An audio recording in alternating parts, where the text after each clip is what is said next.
Or I can't say back really. Hey, it's Kidney Strong with my very first video on YouTube.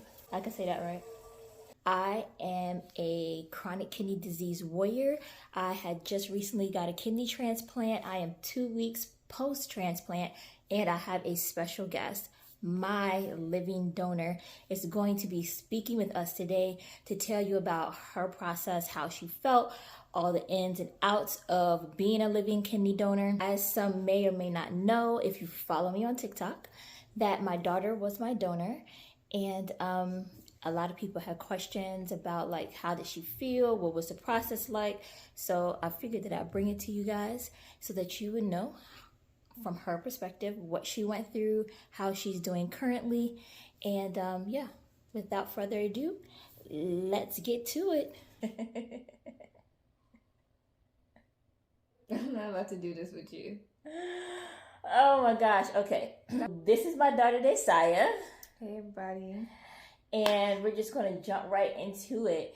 Like I said, she was my living kidney donor, and so I'm just going to be asking her a couple of questions about her process and how she felt, what was her experience in being a living kidney donor.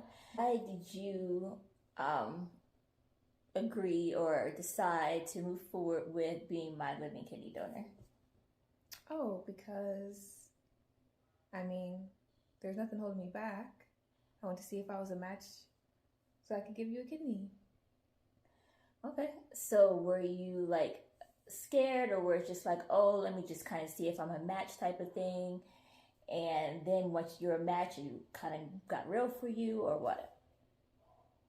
No, I wasn't scared until they had me on that surgery table. I was woozy. I was going in and out, in and out. Then.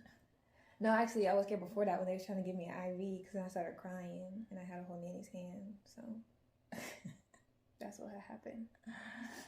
Okay. So what was the process like for you? Like from the beginning, like when you decided to be a donor, what did that process look like for you initially? I had to go do the testing to see if I was in good health, if I would be a good match, or if I would even be a match. But there were a couple, it was 1, 2, 3 different, rounds of testing that I had to do. Because the first time it's like the creatine or creatinine or whatever. Creatinine. And then next you actually go in and they do blood work and all this other stuff. And then I had to do that extra genetic testing since it's hereditary. Yeah, that was the process. So like during the process, did like anybody, like you had to talk to so many different people, who were the people that you had to encounter like during this entire process? Oh, they had the donor coordinator who's like the main person. You talk to them all the time. And then they have a donor advocate who's always telling you, you can back out. Is anyone pressuring you, blah, blah, blah. Just basically there to be on the donor side. Then you got the social worker. I don't really know what she does, to be honest. What else do I have to talk to? You have the nurses, like at the actual hospital when you get tested. You have the doctor. You have the psychiatrist, I think, or psychologist, don't know which one, that you have to meet as well. I think that's everyone. So do you feel like all of those people were like really supportive in the process, or just basically telling you like the real about like kidney donation? Just telling you the real. Both. I think you can tell the real and also be supportive. They're just there to make sure I'm good, make sure I know what it's like, what's going on, and then also to provide like options or different like ways to support or things like that. So was there ever like a point where in this process that you felt like, oh, I don't know, maybe I should back out, No. So you were like sure through the entire process? Yeah. Okay. So how long did the process take for you to get like approved approved and everything with the hospital? I started last May, and then I got the last test result this January. So was that like 7 months? 7 months. Yeah. Yeah. So they do like pretty extensive testing just to make sure that like you're gonna be okay, that your kidney would actually be a match for me, and all of this stuff, right? Mm-hmm. Okay, great. So now we're leading up to surgery and all of that, and we've had the surgery 2 weeks, like I said, post-op. And how has your recovery been? Oh, it's been rough. I mean, it's a major surgery, and I've never had surgery. So, I mean, even though they tell you, like, oh, you're going to be tired, like, you just need to rest, you need to do X, Y, and Z, I was like, nah, I'm going to be good. 3 days, I'm going to be good. I'm young, I got this. I'll never get sick. But, no, I mean, it was rough, just, like, the pain and then not being able to, like, do too much on your own. And also, I feel like the pain medicine didn't work, so it was just, like, just laying there, just struggling. And then I started getting sick out of nowhere, and nothing was helping. But I mean, I've been good for like 3 days now, so that's good.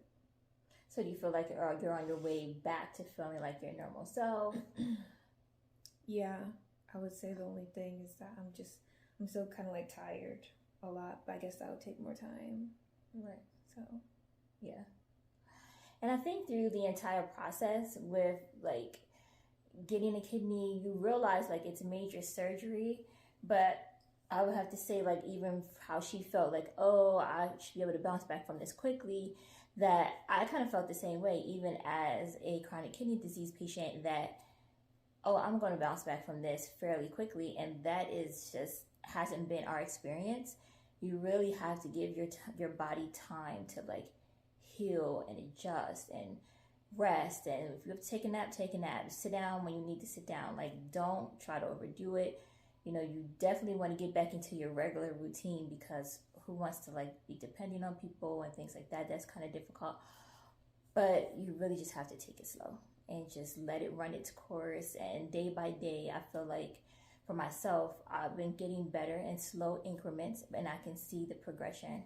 But it's just really just about taking it easy. What would you say? yeah, no, I would say the same thing.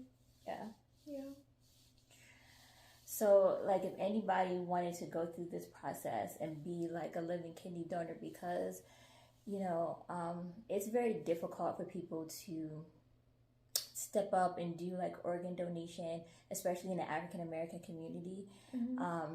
We tend to wait longer on kidney transplant list.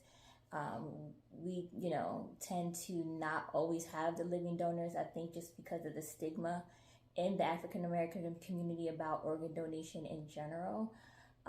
So what would you say to anybody like thinking about considering donating an organ, maybe to a loved one or someone close to them? But I can't keep looking at you. What do I say to the people? I mean, I would just encourage people to do it. I mean, I think the best living donors are better than like getting an organ from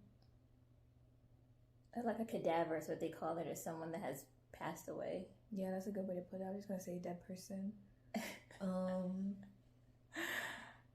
Yeah, I mean, I think like, I mean, it is a major surgery and it's scary, but I don't know, if you have a loved one and you want to give them, you know, like a better quality of life or a second chance at life, like you should just do it.